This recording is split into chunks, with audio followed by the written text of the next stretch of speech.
తెలంగాణ రాష్ట్రంలో అధికారంలోకి వచ్చిన కాంగ్రెస్ ప్రభుత్వం నిరుద్యోగులను తుంగల్లో తొక్కిందని నిరుద్యోగులు ఆవేదన వ్యక్తం చేశారు. వనపర్తి జిల్లా కేంద్రంలోని గ్రంథాలయ కార్యాలయం నుంచి రాజీవ్ చౌరస్తా వరకు ర్యాలీగా వెళ్లారు.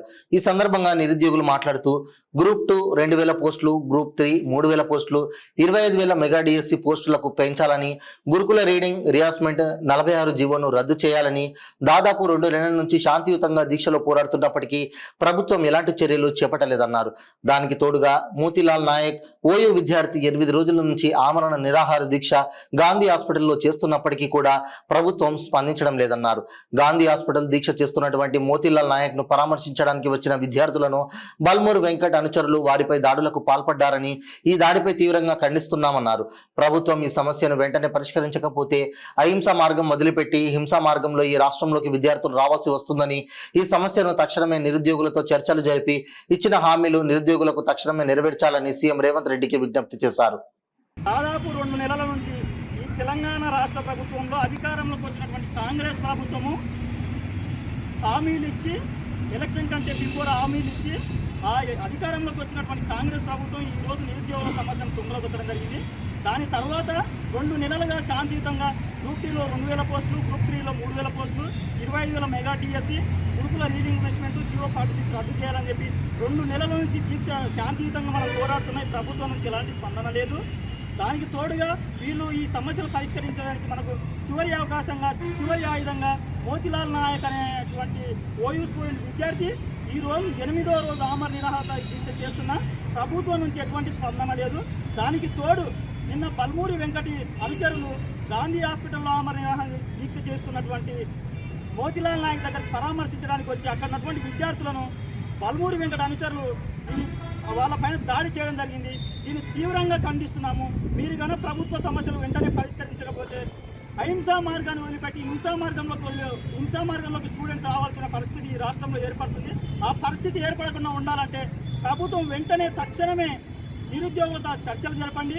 సీఎం రేవంత్ రెడ్డి మా యొక్క నిరుద్యోగుల సమస్యలను పరిష్కరించి ఇచ్చినటువంటి హామీలను పరిష్కరించాలని చెప్పి నిరుద్యోగుల తరఫున మేము పోరాడుతున్నాము.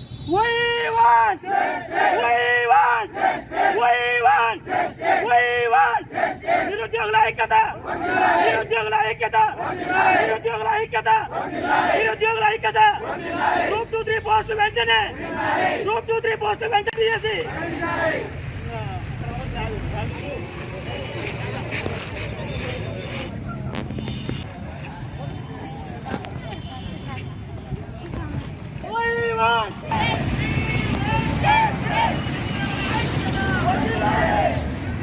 కాబట్టి మేము ఏరి కోరి కాంగ్రెస్ ప్రభుత్వాన్ని తెచ్చుకున్నాం. కానీ వచ్చిన తర్వాత ఓడెక్కినాక ఓడం వల్ల, ఓడకినాక పోవడం వల్ల సామాన్యులు చెప్పినట్టు కాంగ్రెస్ ప్రభుత్వం నిరుద్యోగులను పట్టించుకోవడం లేదు. వాళ్ళు ఇచ్చిన హామీల ప్రకారమే మేము ఈరోజు డిమాండ్ చేస్తున్నాం. గ్రూప్ 2 పోస్టులు 2000 పెంచుతామన్నారు. గ్రూప్ 3 వచ్చేసి 3000 పెంచుతామన్నారు. ఉప ముఖ్యమంత్రి బట్టి విక్రమార్క గారు కూడా గ్రూప్ 1:100కి ఇస్తామని ఆ రోజు వాళ్ళు ఇచ్చిన హామీల ప్రకారమే మేము ఈ రోజు అడుగుతుంటే వాళ్ళు మమ్మల్ని లెక్క చేయడం లేదు. కొత్త పార్టీల నుంచి వాళ్ళ పార్టీలోకి చేర్చుకోవడం మీద ఇంట్రెస్ట్ పెట్టింది. కానీ వాళ్ళ గెలుపుకు కారణమైన నిరుద్యోగ యువకులను ఏమాత్రం పట్టించుకోకుండా కాంగ్రెస్ ప్రభుత్వం కేవలం వాళ్ళ స్వలాభం కోసమే చూస్తుంది. కానీ నిరుద్యోగులు వాళ్ళ పరిస్థితి ఏమైంది? హాస్పిటల్లో, గాంధీ హాస్పిటల్లో నిరాహార దీక్ష చేస్తున్న మోతీలాల్ నాయక్ ఏమాత్రం సపోర్ట్ చేయడం లేదు. 8 రోజులైనా కానీ ఎట్టి పరిస్థితుల్లోనూ ప్రభుత్వం నిరుద్యోగులు తప్పకుండా పోస్టులు పెంచే విషయంలో మీరు ఈ విధంగా రావడానికి వచ్చినందుకు చాలా ధన్యవాదాలు తెలియజేస్తున్నాను. ఒక్క విషయం గుర్తు చేస్తున్నాను, ఈ పార్టీ నుంచి ఇంకో పార్టీలకి, ఆ పార్టీ నుంచి ఇంకో పార్టీలకు పోతుంటే సొంత వాళ్ళని దండ చేసుకోనికే గంట లోపల నిర్ణయాలు తీసుకొని మంచి పదవులు ఇచ్చి వాళ్ళని చేసుకుంటున్నారు. ఈ విషయంలో మీరు ఇంత తొందరగా నిర్ణయం తీసుకుంటున్నారు. కానీ ఉద్యోగస్తుల విషయంలో ఇన్ని రోజుల నుంచి ఏం తినకుండా ఉంటున్న వ్యక్తి గురించి ఎందుకు చిన్న చూపు? మీకు ఒక వ్యక్తి చావడం మీకు ఈ రాష్ట్రంలో ఒక చిన్న విషయం అయ్యేటచ్చు, కానీ వాళ్ళ తల్లికి ఎంతో శోకమని జీవితాంతం తీరని బాధ. ఆలోచన చేయండి. నిరుద్యోగ యువత కూడా దయచేసి పార్టీలకు అతీతం, పార్టీ ఈ పార్టీ ఆ పార్టీ అనడం లేదు. మాకు పోస్టులు పెంచాలి, సరికైన సమయం మనకు ఇవ్వాలి. కాబట్టి అందరికీ న్యాయం చేసే విధంగా అందరూ సహకరించండి. ఈ విధంగా గవర్నమెంట్ కూడా ఆ వ్యక్తి నిరాహార దీక్ష చేస్తున్నాడు కదా, మీరు స్పందించి తప్పకుండా హామీలను నెరవేర్చాలని కోరుకుంటున్నాము.